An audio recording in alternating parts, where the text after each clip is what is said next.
stop looking at the sky. For a U.S. Navy aircraft carrier, the most dangerous threat is rarely above the horizon. It is beneath it. Right now, the USS Gerald R. Ford is moving with its carrier strike group. Flight operations underway, escorts spread wide, radars scanning air and surface threats. Everything above the water looks normal. 800 feet below, it is not. A Russian Yasin M-class nuclear submarine is inside the defensive zone. No radar signature, no heat plume, no warning. Just a quiet shape sliding through cold water, close enough that one mistake would leave no time to react. Inside the submarine, a weapons officer studies his display. The Ford is no longer a ship. It is a firing solution. He is not aiming at the hull. He is aiming under the keel, where physics does the killing. The captain leans in and gives the order every submariner understands. Flood.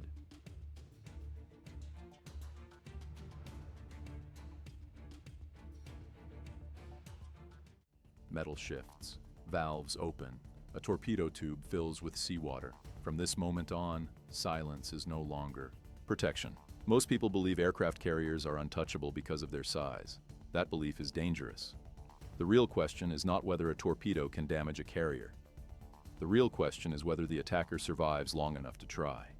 If you believe U.S. Navy crews have the discipline to stay calm inside this kind of moment, type steel nerves in the comments. Now let's break down why a torpedo attack on the USS Gerald R. Ford almost never ends the way the attacker plans. The submarine threat is real.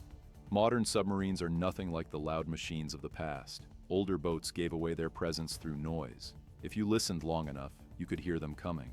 Newer submarines are built to disappear. One reason is stealth coating. Many modern subs are wrapped in materials designed to absorb sonar energy instead of reflecting it.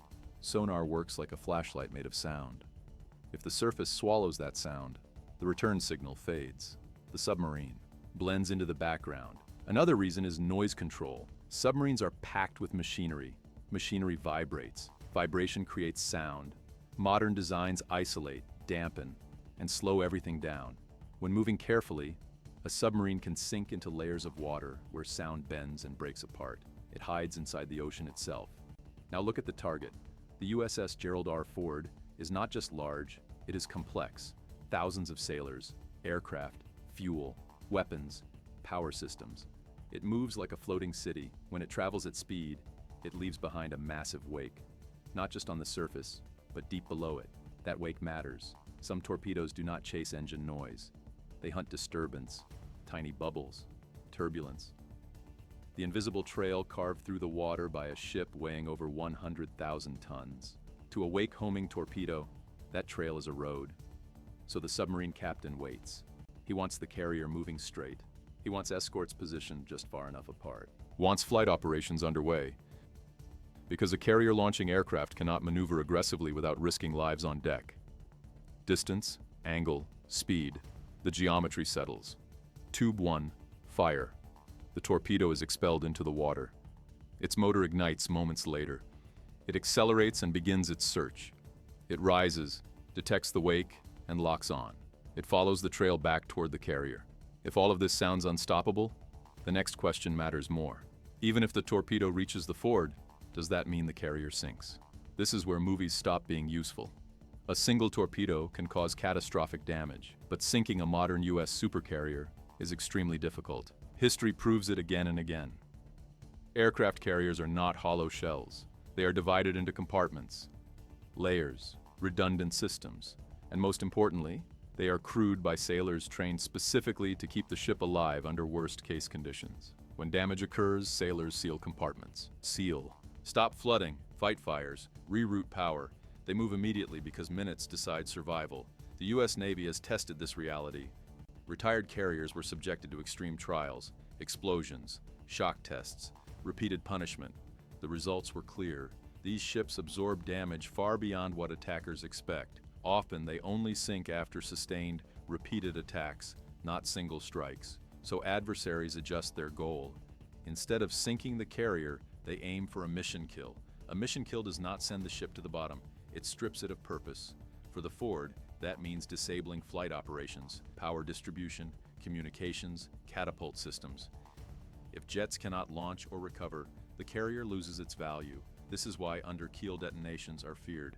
When a torpedo explodes beneath a ship, it creates a massive gas bubble. The hull is forced upward, then the bubble collapses. Water crashes back, the ship bends, systems shake, mounts crack, machinery shifts out of alignment. The physics are brutal, but here's the problem for the submarine captain. Firing the torpedo exposes him. The ocean punishes noise. The moment a submarine floods tubes and launches a weapon, it creates acoustic fingerprints. Doors opening, pressure changes, metal movement. To trained sensors, it is like coughing in a silent room. Above, the carrier strike group is not blind. Destroyers and cruisers form a defensive ring. Helicopters deploy sonar buoys. Maritime patrol aircraft monitor vast areas. And somewhere nearby, often closer than anyone is comfortable admitting, an American attack submarine is listening.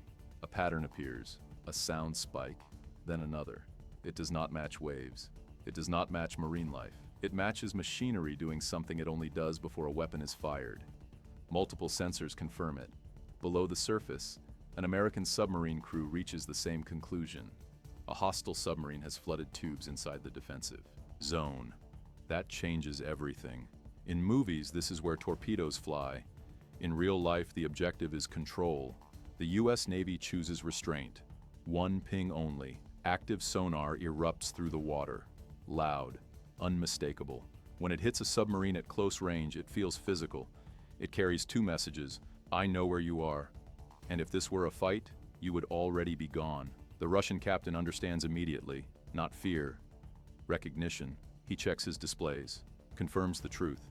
He is being tracked, closely. The mission is over. Orders are given. Secure tubes, dive deeper, increase speed, deploy countermeasures, disengage. The submarine withdraws professionally.